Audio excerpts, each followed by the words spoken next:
I cry myself to sleep every single night. A defendant facing 37 to 41 months in federal prison said to me about a month ago. And on our call, I asked him a series of questions. And based on his responses, I can see why he's struggling to sleep, struggling to get out of bed. And he feels like he's like a puppet. Others are pulling the strings of his life. And he's like, I desperately need to change this situation. Enough is enough. I said, okay, I can embrace that. And I'm going to offer some suggestions, some things for you to do so you can begin to finally stop crying yourself to sleep. Are you ready? He said, absolutely. Before I get into what I tasked him with, welcome to the White Collar Advice channel. I'm so thankful that you're here, coming to you today from my mom's beautiful home here in the San Fernando Valley. I'm here in Los Angeles for the weekend. I played in the annual alumni game yesterday at USC. All the skills are gone. I can't believe I ever played baseball, but my kids love watching me play, so I continue to do it. So on our call, I said, okay, here's the deal. I'm going to task you with a few things, and we're going to talk in a week. And 1 week from now, you will have either done them or you have not done them. Are you ready? He's like, absolutely. So he's like excited. I'm going to do it. I'm sympathetic to his situation because I was there, and anyone going through it wants to get out of this tough spot or at least get some semblance of control back. So I said, okay, here's what I need you to do in the next week. I need you to line up that call with your lawyer who you say doesn't respond to you. You feel like you paid him. Then once you paid him in full, you don't hear from him. You've got to shake the status quo. And if you don't like the status quo, that means you like where you are right now. Namely, you cry yourself to sleep. So if you really want to get out of the status quo, line up that call with your lawyer. He's like, done. I'm on it. Good. You told me you haven't exercised in weeks or months. Do you have a machine in your home? And he's like, yes, I have an elliptical. Great. Go get the clothes off the elliptical. Then I need you to exercise once in the next week. Great. I'd like you to do some volunteer work. You said you have time. You can volunteer through our nonprofit organization that does works in prisons and jails. Our Preparing for Success After Prison course is a First Step Act approved program. You can help justice impacted people or go help somebody else. But you said you have time. You want to do it. Do it. You told me you've destroyed your network because you don't respond to people, even people that want to help you. Reach out to someone. Let them know that you're grateful for their support. Go line up a coffee meet. I tasked him with other things as well, but I said, that's a good start. We'll talk in a week. Well, after a week, I guess you can imagine what happened. The shoulders throbbing from throwing the baseball. I called him in a week. He goes totally dark. He doesn't pick up.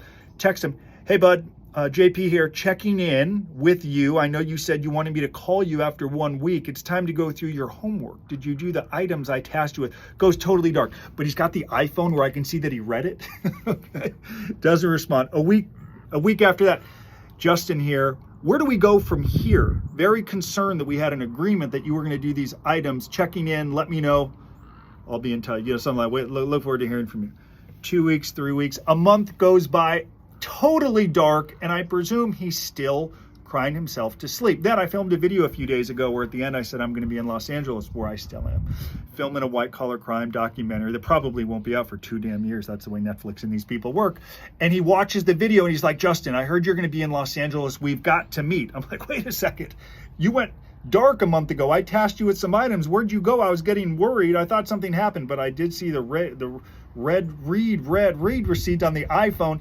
He's like, no, I haven't done anything, but just hear me out. I'm ready to get to work. Are you still in Los Angeles? Let me take you to Katsuya tonight in Studio City. I've heard you, he's trying to sell me here. I heard in a video you complained about the sushi where you moved to Orange County. Like, you love Katsuya. It's like the best spot. I'm like, yeah, Katsuya is great. It's also where I learned that I'd be signing a plea agreement at some point, but it is very good sushi. Let me take you to sushi tonight. We'll talk, I promise. I'm like, dude, look, spit just flew out of my mouth. It's my mom's spaghetti from Gelson's. I hope you're happy. I'm like, dude, I was happy to give you 40 minutes a month ago. I don't really do sales on our team anymore. Perhaps I'm too direct.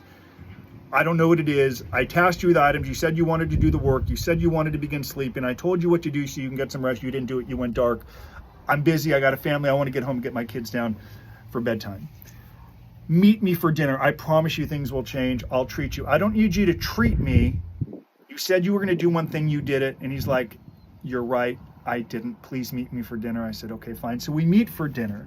And apparently I'm not the best at small talk. I can be too stoic. I've seen some of the comments. And I just get right into it. What happened? Well, it's been a very difficult month, and I thought about what you said to me, and I was getting ready to start, and I wanted to have that conversation with my lawyer, but it wasn't the right time. He seemed super busy, and I wasn't quite ready to take out the clothes off the elliptical, but I think I'm ready now. Do you have any questions for me? I said, yes. I'm sorry you're going through this, and I think it's awful that we send so many people to prison. And based on what I've learned about your case, yes, I think this should be civil rather than criminal, but you are here.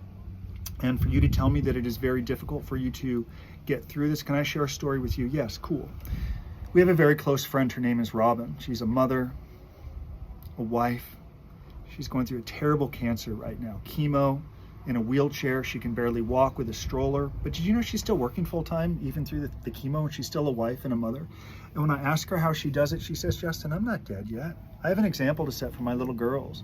I have to work full time to help support this family. And while I can't run any longer, I'm grateful that I can get out of that wheelchair and get in a stroller for a few minutes. And as long as I'm here, I'm going to do my best to live, because chemo might have gotten my hair and my health, but it hasn't killed me yet. I'm going to live with dignity. Does that inspire you? I asked this potential client because it inspires me. You are not in prison yet you live 24 days like you are. You might as well be in jail right now and get credit for the time served. You told me that you have a wife, parents who are supporting you, children who love you. Are you proving worthy of that love and support? Are you getting out of the wheelchair and walking in the stroller as Robin can do? Because you can't even get the clothes off the elliptical, or you cower to have that conversation with your lawyer you say you gave $200,000 to. Are you leading like Robin is? Are you taking the initiative? And perhaps I'm lacking the sympathy I had on that call a month ago, but you told me to task you and you didn't do it. You told me to hold you accountable. You went dark a month later. Now you're a month later of sleepless nights and more Ambien to help you sleep. And don't give me this bullshit. The Ambien's going to help you get the drug program in a year off your sentence. You are not healthy. You are not ready to mitigate this sentence. And they come over, yes, we'd like some sake, please. The hot sake, please. 2 crispy rice, spicy tuna. The albacore with the crispy onions. You like the cut baked crab roll? I do. Bring that over too. Just keep bringing food. It's on him. He insisted this is going to be a big deal. Keep coming back. And they did. Then he's like, you're right. I will change. I need your help. I've got to change the narrative. Please help me. Fine. I'm going to task you with 5 things I tasked you with a month ago, but now you don't have a week to complete them. You've got 2 days, because I'm going home Sunday evening from Los Angeles, back to my family. Here are the things you need to do. It's Friday night. Yes, sake's terrific. Thank you. You're going to have that conversation with your lawyer. In fact, I'm going to write the email for you right now. I'm going to talk it into my iPhone. I'm going to send it to you. Do not edit the message. Send this message to your lawyer. Okay, done, fine. It was a respectful message, but it was basically, I paid you $200,000. I feel like you call me Friday nights on the way home from traffic to return that phone call. I feel forgotten. It's time to get it together. Okay, number 1. Number 2, you're going to send that email and line up a call on Monday. 2, you're going to reach out to that nonprofit organization. It doesn't have to be ours. You said you have a friend that works with veterans, and while you're not a veteran, you have an interest in helping too. That will be done. 3, relationships you said you've destroyed. By Sunday, you're going to reach out to 3 of them, thank them for their support, because of course, someday they could write a beautiful character reference letter that can help you. Thank them for their support, because you're bleeding support. You need to nurture those who stand alongside you. Can you do that? Yes. 4, you're going to get up in the morning, and don't placate me. Don't do this if you don't want to. You're going to take those clothes off the elliptical, because if Robin can get out of the wheelchair and walk in the stroller, you who looks fit enough and strong enough can get the clothes off the elliptical. You're going to do 20 minutes. Can you do that? Yes, I want to do that. Absolutely. Okay. You said you have a drug problem that's built up throughout this process. I empathize with that. While I didn't have a drinking or drug problem, I certainly did rely on food. I think it would be healthy for you to begin to get treatment for these drug issues that cry you to sleep, and when you do sleep, you can't even sleep because all you do is think about your case, and it's impacting your health and your mood and your body and your lifestyle. I think it's a good idea for you to get treatment. Yes, I agree. Great. I'll connect you with someone by Sunday who can help you. Are you ready to do the work? Yes. Good. I'm not going to reach out to you again, because last time I did, you went dark. I saw you read the emails. I saw you got the text receipt in the iPhone. Justin, you're right. I'm ready. I want to change. I want to change. Okay. So I'm driving from in and around. I saw my dad in Sherman Oaks, and then I'm driving out to see my mom in Calabasas, where I am now. And he's like, I did it. This is the best I've felt in months and months and months. I did it. Will you speak with me? I said, of course I will. And I'm proud of you for doing it.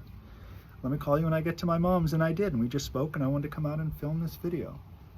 Exercised, has a call tomorrow morning with his lawyer. And the lawyer was super responsive. Yeah, absolutely. Let's have a talk. I'm sorry if I haven't been responsive enough. I want to help. Has a call with the lawyer tomorrow, reached out to people, and he's going to begin to do some volunteer work this morning. I connected him with a counselor with whom he'll speak tomorrow. I love it. I love it. And as I close this video on a Sunday in Calabasas, I'll tell you, I don't really do sales on our team anymore, because Well, I have a team that does it. I do media and content creation, business development. I've joked that I'm not as good a salesman as I used to be because at times I think I lack some of that sympathy. And I tell people, don't hire us if you're not willing to do the work, because then you're going to flush money down the toilet. Because there are people that offer, platitudes and shorter sentence and guarantees and things. I'm not going to do that. No one should work harder on your own life than you. And if you're not willing to do the work and advocate, don't hire us, because if you do, you're going to flush money down the toilet. And I'm too busy and we have so many other people to help. I can provide evidence that thousands of people a month come into our community, and we only want to work with people willing to do the work. And this person now, after a month of going dark and rogue, is willing to do the work. All of you, fine. I know it's brutal.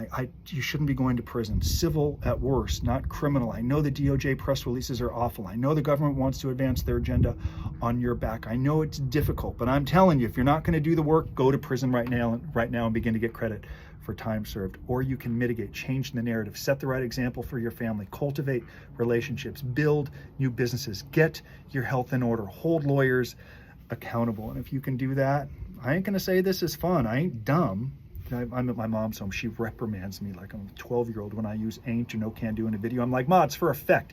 She's like, I raised you to be well-spoken. Do you not say ain't in a video I just did? But she can't hear it. I know you don't want to be here. Who the hell does? But if you're here, get through it with dignity and a plan. Change the narrative. Advocate. Show your family that you can get through this. Set the right example. And the benefit of doing that work, guess what? You get closer to what all of you want. That marketers like me constantly throw out: shorter sentence, early release, more liberty.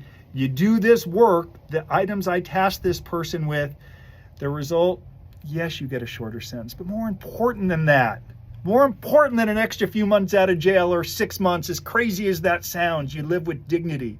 And this experience turns out to be a little tiny blip rather than defining the rest of your life. I'm going to go play sorry with my mom, and my daughter's here as well. Then we're going to head home to Orange County. It was a big bill, by the way, at Katsuya in Studio City. My new client paid. He insisted. Thanks for watching. Come back soon. Goodbye.